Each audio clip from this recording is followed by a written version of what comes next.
Alors, Yaram, nous xuus un peu ci yow parce que je disais tout à l'heure dernier album dinañ ci ñëw mais pourquoi le rap? Parce que yaa ngi doon wax ne tu es fan de culture yaa ngi ci industrie culturelle bi depuis pas mal d'années, depuis 10 ans tu disais tout à l'heure.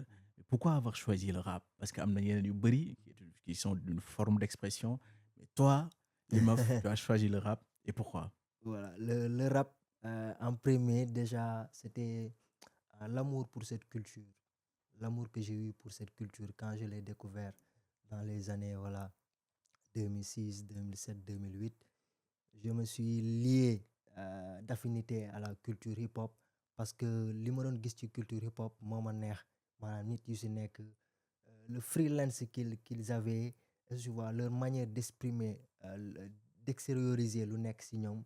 Je vois à travers le rap, à travers d'autres éléments. C'est quelque chose qui m'a passionné. D'accord. Ensuite, la deuxième chose, le deuxième facteur, c'était que le hip-hop m'a permis de m'exprimer. Mhm. Voilà, de manière naturelle. Moi, je suis quelqu'un de timide, de réservé à la limite. Mais grâce au hip-hop, ça m'a permis de me défouler, d'extérioriser le néon ci man, d'exprimer mes pensées, mes réflexions. Je vois. Hip-hop daal daf ma woon daf ma tegte yoon boo xam ne ci làmmiñu gis naa kan ci sama bopp ci quoi. làmmiñu kan nga découvrir hip-hop parce que bon ñu tous je suis journaliste parce que certainement j'ai adulé peut-être un jour ou l'autre un reporter mais toi rappeur qui t'a fait découvrir le hip-hop sénégalais.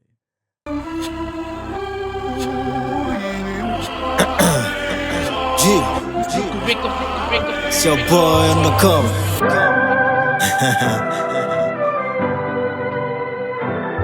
Ay yow bëgguma dem te duma bàyyi ci suuf man sama téere. No bëgguma dem te duma seddoo ak yéen luy sama yéene. Gëstu li ma weesu ma bàyyi fi samay kàddu jiw démb jàpp suba moom laa leen dénk du soppeeku ba mukk duma peew duma jeng xamal ni baatu kenn la njëriñu askan wi la zig la tàmbale bi ñuy freestyle ci neen yeneen pays la ñu yóbbu bëre ñum ci def pen perpect ci maak sama crew di baat new shit di ko bégge ma ci BLG ak Faaji ñoo ma daan dey ci nopp ma xëy di ci topp ba mu am ñu ma ci sopp mendi ma ceete di ñu buux jox ñu bopp fu ñu dem dañuy bokk di teggantoo ba mu weesu ay faux. On était des bambinos, pas de réseaux sociaux. On était que Fosco, déjà qu'on avait le taux. Bëgguma dem muy indi problème. Bëgguma dem su dee neexul kenn. Bëgguma dem bu sama rap di fay te jurul benn mbëggeel ñuy fëgg sama bàmmeel. Bëgguma dem muy indi problème. Bëgguma dem su dee fii la yem. Bëgguma dem bu sama rap di fay te jurul benn mbëggeel ñuy fëgg sama bàmmeel. Bi ñuy sumb fóot bi suñu loxo daa tilim teewuñu bàcc ba mu set ba bokk ci ñooy lim ñun la dañ ko gëmoon ñu yàgg di ci béy gu mel dem ba Korentas dox nañ ba Castor duñu yuuxu duñu saaga lépp ci jekk ak tey gëm ne bés dina ñëw ñu war ci nekk ténor dama ko xeex sud ba nord mun na tooma bàkk prek fi ñëpp nangu léegi boy bi moo la dàq teg li mof the name from West Africa I stay real I'm a black face nigga you understand now this is the hip hop my destiny is represented for the peace, for the love, harmony be along, always having fun for the man and woman, older and young, united by the message, that is the good essence for my evolution. Bëgguma dem muy indi problème, bëgguma dem su dee neexul kenn, bëgguma dem bu sama rap di fay te jurul benn mbëggeel ñuy fëgg sama bàmmeel, bëgguma dem muy indi bëgguma dem su dee fii la yem bëgguma dem bu sama rap di fay te jurul benn mbëggeel ñuy fëgg sama bàmmeel tim bi dinaa ko sàmm undercover sax ci wuyoo jàmm du man du yéen waaye loof benn boole nañ ko ndamoo mooy li ñu war a yokk doole ram daan la màgg daan la show and love mbir mi léegi tànk naan la weesu na soppi concept dafa am li ñu gëm big taale su fi yanke am ngeen sama ngërëm ndar géej dalal na ma ëttu këru meer ñëw urban gar connection underground du ma fàtte loola rap jox na ma noon ak ñu ma amel njukkal jéggi raay romb pont mbedd def na ma ponkal bi yàgg def ndam from zero to hero ci mic bi laa doon giro ba ma am ci li man hero yeewu mbégte doon te reero all nigga nigga put your hand collab ma daal di brand DJ si la xosal plat ma dikk di ci flan bëgguma dem muy indi problème bëgguma dem su dee neexul kenn bëgguma dem bu sama rap di fay te jurul benn mbëggeel ñuy fëgg sama bàmmeel bëgguma dem muy indi problème bëgguma dem su dee fii la yem bëgguma dem bu sama rap di fay te jurul benn mbëggeel ñuy fëgg sama bàmmeel bëgguma dem bëgguma dem bëgguma dem bëgguma dem bëgguma dem bëgguma dem bëgguma dem bëgguma dem bëgguma dem bëgguma dem bëgguma dem bëgguma dem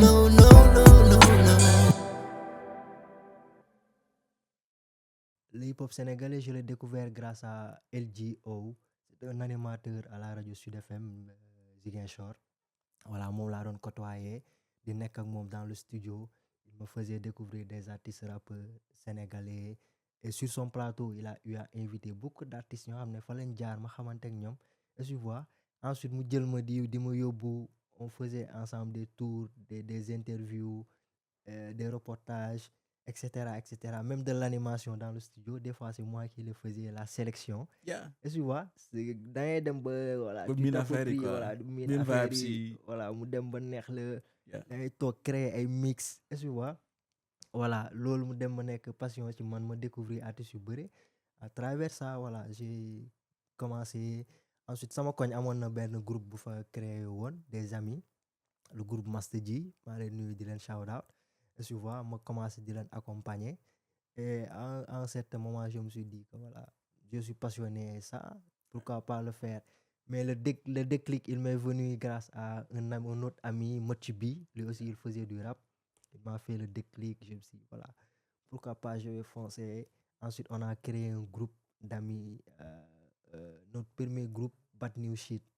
Voilà, ça signifie le bataillon de la nouvelle génération. Yeah. Parce qu'on voulait apporter quelque chose de nouveau. Yeah. Et puis, on a cherché le mot très loin pour voilà, attiser Le bataillon de la l'attention. nouvelle génération. Voilà, on s'est dit Bad New Shit.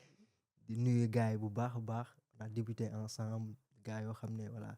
Ça fait partie des meilleurs moments que j'ai passé dans ma vie. Hein, parce que voilà, le début, être entre des amis, entouré de LG, Préfet, Dash, Machete, voilà, Tupac, Drizzy, Chaka Babs, Khalil, tu vois. Yeah. C'était des moments vraiment géniaux. Yu ñu passé, soit ñu évoluer ba voilà. Ensuite lu yàlla di def, on a obtenu notre baccalauréat. Ñële des Ziguinchor, ñële Dakar, man ma dem Saint-Louis. Yeah. Et c'est à Saint-Louis qu'on s'est connus. Yeah. Ma dem Saint-Louis dëgër bopp ne du ma bàyyi. Yéen gars yi bàyyi yow doo bàyyi. Voilà. Bon, après ça, ñu bëree bon presque si ñoom bàyyi woon nañ. Mais moi, j'ai continué à Saint-Louis parce que j'ai vu qu'il y avait ce potentiel. Et que dama dem Saint-Louis, ma commencé réserver waat. Je me suis dit non, pourquoi réserver wu et tout.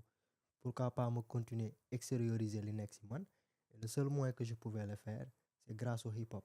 Moo tax hip-hop am la ci man en fait. Yeah. Yeah. Dinañ ñëw ci Saint-Louis parce que peut-être que c'est un parcours que je connais un peu d'avoir côtoyé à Saint-Louis, Sénégal. J'aime bien quand un jeune a un talent, mais il se rend compte que j'ai un talent. Il y a des choses. Yes. Parce que nit ki mën na am talent te xamul ne man am naa talent. Kooku du mën a jëfandikoo talent am. Et yow, Mais débat bi j'étais nul hein. Ouais. Mais tu l'as travaillé. Ouais. Tu l'as C'est travaillé. ça, en fait. Et ça c'est bien. Mais est-ce que tu te rappelles de tes premiers vers? Parce qu'on parle de controverse. Est-ce que di nga rappelé Bon, texte yi premier texte lii yi ñu moom njëkk bind? premier texte bu ñu bind Kamal moo ñu ko doon defaral. C'était ki ma naan moom c'est le facteur qui a fait le déclic Mochi bi. Magam bu góor aussi c'est un rappeur. Kamal. Moo ñu doon woo ñu ñëw këram ñu toog ñun ñëpp. mu ñuy defaral ay cours en écriture. Ok.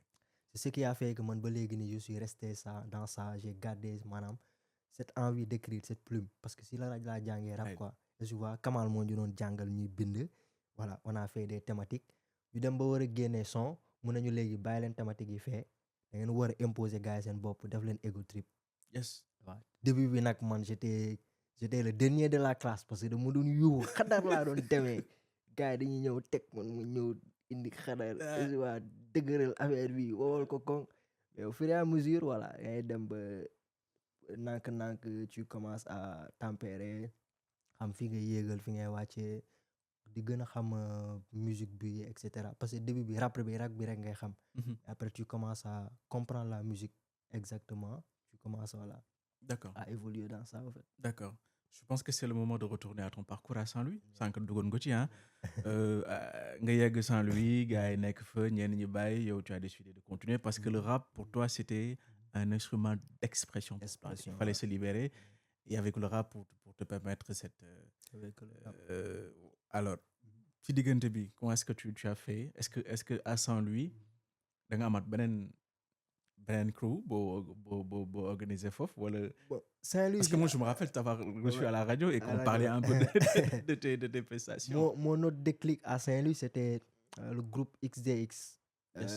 Soufiane Big Tale les Baye Dips Connection Underground. Yeah, Baye Dips tu connais maa ngi koy jaar quoi. Voilà Connection Underground c'était un collectif de rappeurs qui était à Saint-Louis voilà ci samay parcours à Saint-Louis laa leen rencontré boobu j'avais même pas encore décidé de reprendre mais ma rencontré leen ils m'ont dit pourquoi tu veux arrêter ma ne leen non ça c'était à Ziguinchor à Saint-Louis peut-être que voilà ils m'ont dit bon essaie de t'exprimer déjà viens rejoindre notre collectif on fait des activités tu vas venir participer et cetera y a pas de souci voilà déclic boobu noonu sama aussi yokk ma force ma ñëwaat au niveau de Connection Underground di ñëw di def ay cypher ay freestyle di voilà commencé dégg gars yi naan booy Zik bi dafa booy bi dafa mën a rap je me suis dit non je vais pas arrêter au fait ma dem université aussi mais université c'était un autre champ parce qu'il y avait pas tellement d'événements et les gens n'étaient pas très accrochés à ça il y avait peu d'événements où les artistes peuvent